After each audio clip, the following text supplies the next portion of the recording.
But no, we have brought on, after much weeding and I guess sifting, we have brought on employee numero trois, which is I guess number 3, which is completely fantastic, and I'm completely thrilled. I mean, he's really your fault. That's how it goes. So, I mean, please understand, for those listeners, when I say that it's Mike's fault, what I mean is that anything negative that occurs will be blamed on Mike, but I will take credit for all the positive stuff. But I'm sure that's no news for you. But did you want to talk a little bit about the sort of process and how it came about? Just, Sure. Because we're able to work with him because people are donating. So, let's give the feedback on the people who've helped out, for the people who've helped out. Oh yeah, it's for the longest time it's like, hey, it'd be cool to bring someone else on. There's so much stuff to do. I originally came on and helped Steph because I saw he was completely overwhelmed. We were friends, and it's like, hey, let me help you out, and wound up turning into a job. And then it got to the point where the show grew quite a bit last year in terms of downloads, in terms of listeners, and it's like, wow, I've got so much to do.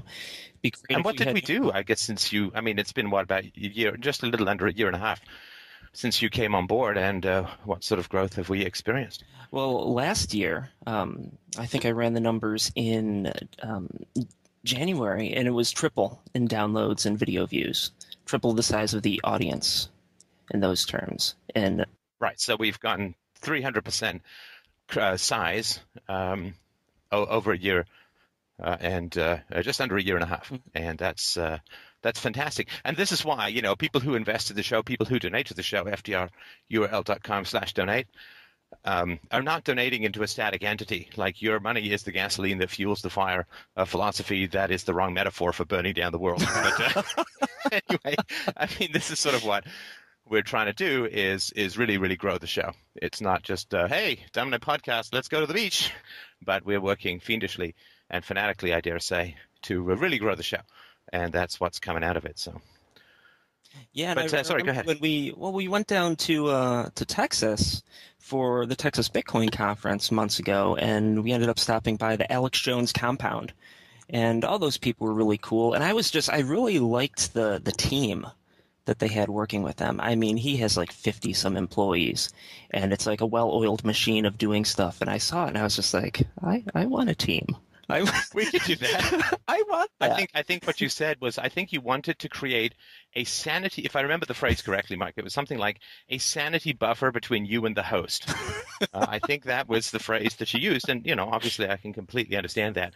I wish I could have one other than the various multiple personalities, some of whom are Sailor Moon characters, but we'll get into that another time. So that really struck me. It's just like, it'd be great to have a team. And, the individual that's coming out, I won't name his name. We'll have him on the show in the near future to talk about things. But he's someone who, we had an issue where the YouTube channel just disappeared not too long ago after Steph's big speech in Amsterdam.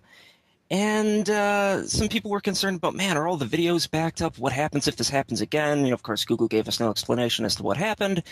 And he just took it upon himself to create this very cool app, programmed it himself from scratch, unsolicited, to enable us to categorize and pull all the metadata and thumbnails and everything for all the videos we upload, which saved me a bunch of time. I backed everything up, but it was nice to have this real automated process.